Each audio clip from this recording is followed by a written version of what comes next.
Welcome to Sustainable Packaging with Cory Connors. Today's guest is my friend Emily Tipaldo from the US Plastics Pact. How are you? Doing, Cory. Thanks for having me. Sorry for that. This is the fourth podcast I've done today, but we've been announcing all of the winners for your amazing awards. I'm excited to talk about that, but let's talk about you.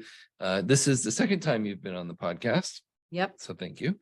Let's talk a little bit about your background. Sure. And my background, if you had asked me 10 years ago or something, is this where you would be? I would have no idea. So I have been with the pact since we launched, and we will be 3 years old in August. Wow.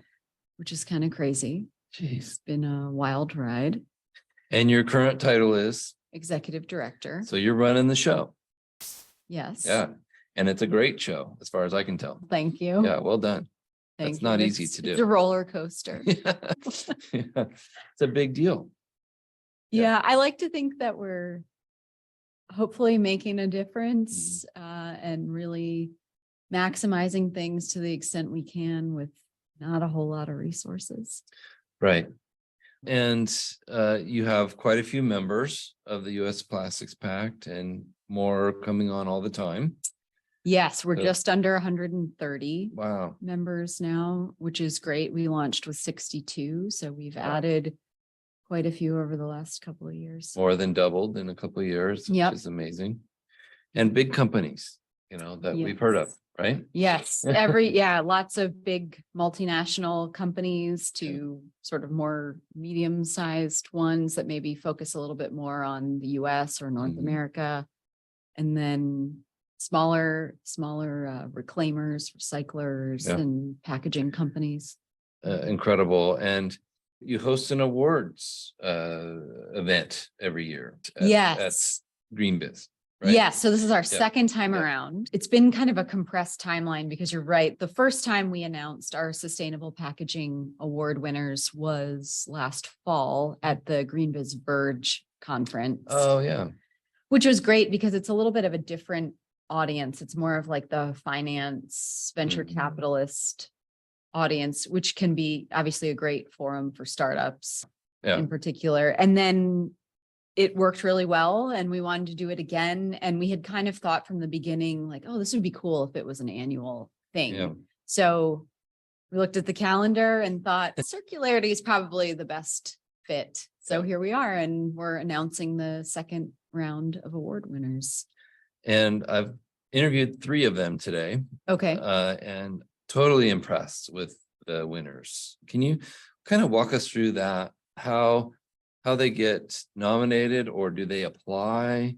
And then, I know John Smea is one of the judges from GreenBiz.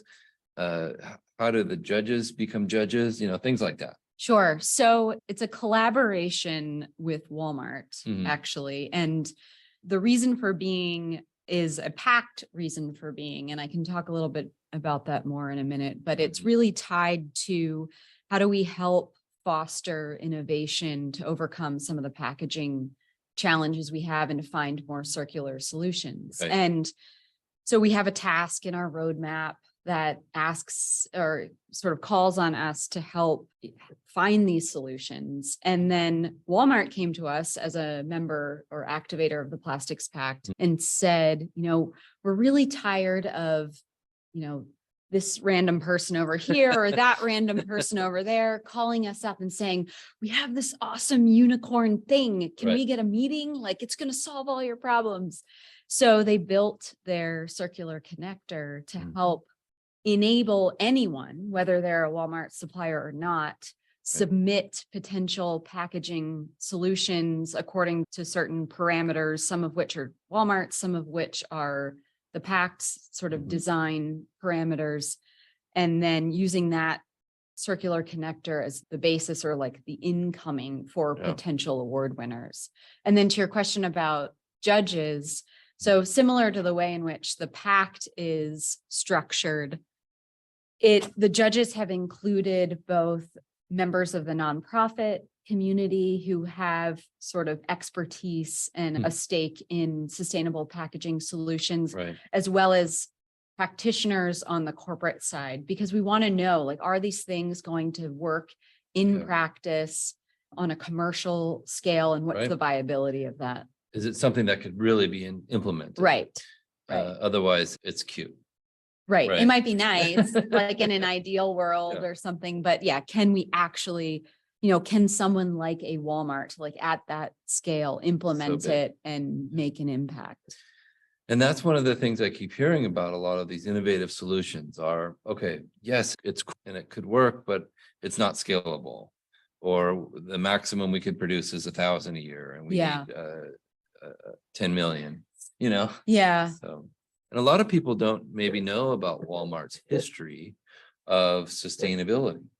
The invention of their scorecard, it changed everything.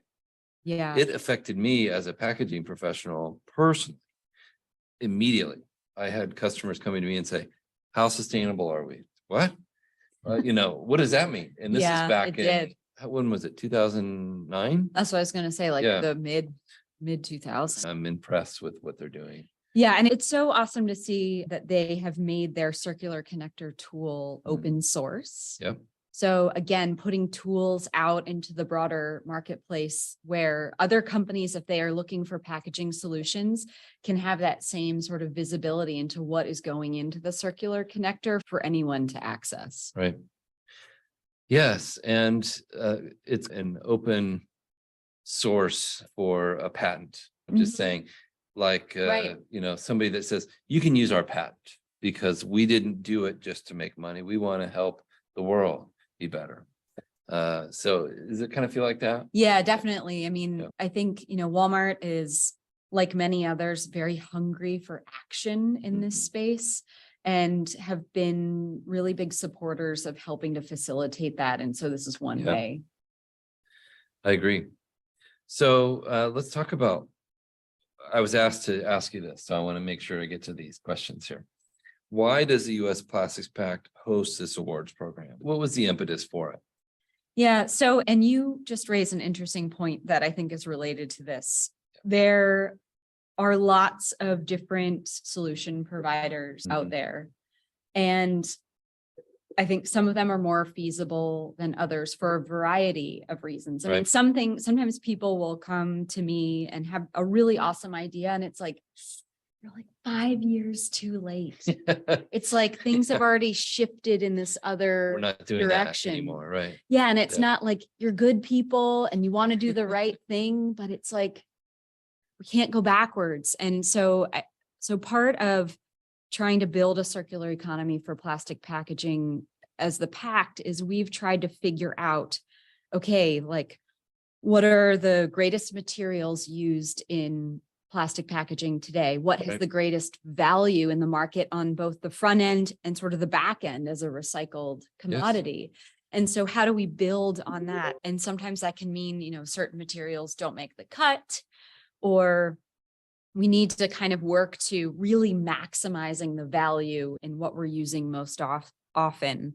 So we have to find solutions to things that are challenges today with materials that are, say, truly compostable. So they're actually meeting design standards that the pact recognizes and that the broader industry recognizes. Similarly, for recyclability, design is such a major component of getting it right on the front end so that it's wanted on the other side of things. Yes. And so again, I think what the US Pact Sustainable Packaging Innovation Award does is it's not just another award program, but it's an award program for packaging that brings in the lens of the Walmart requirements for their suppliers, as well as the Plastics Pact, essentially guidance or guidelines that we provide to our activators around design or eliminating the use of certain materials and trying to find things, again, that will work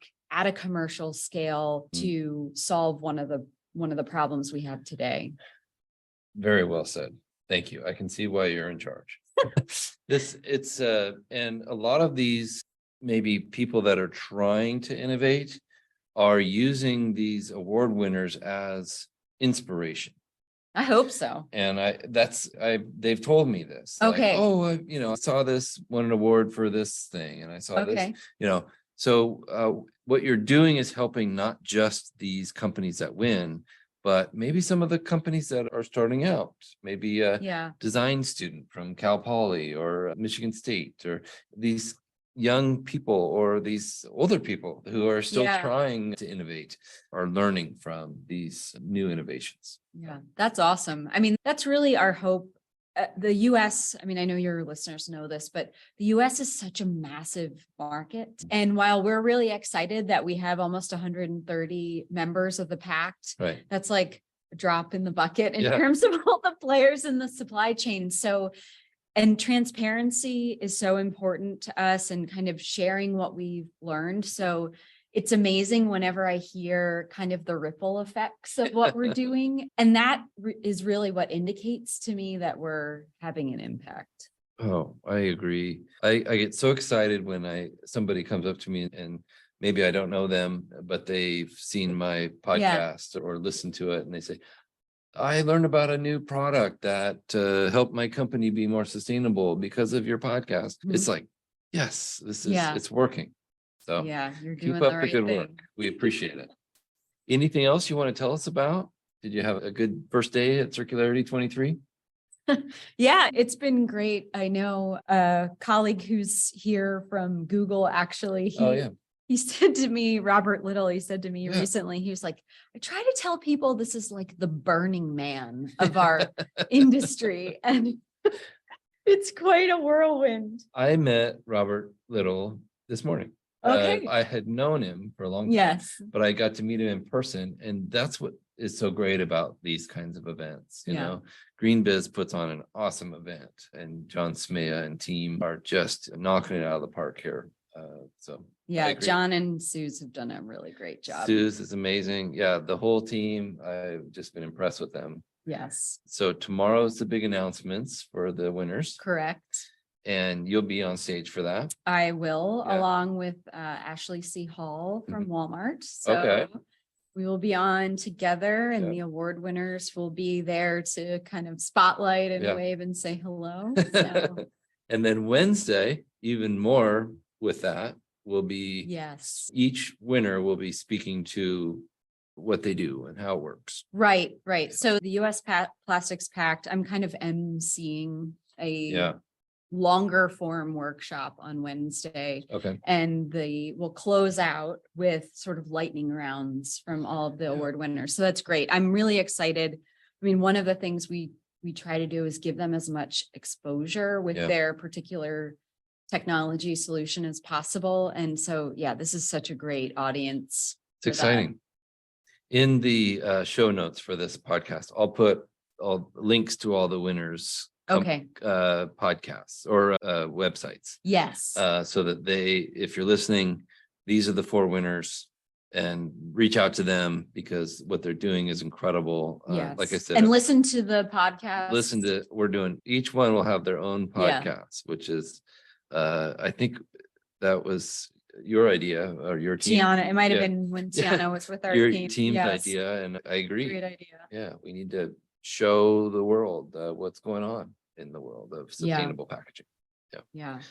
Thank you again. You're welcome. I appreciate your wisdom as always. And anything else that you wanted to say before we close it out? No, just I know it does feel like a roller coaster, and like some people love roller coasters and other people hate them, or you like it when you're like at the precipice, but then inevitably like something someday takes you down. And so I think that's another great thing about this conference is you walk away, or at least I walk away, hope.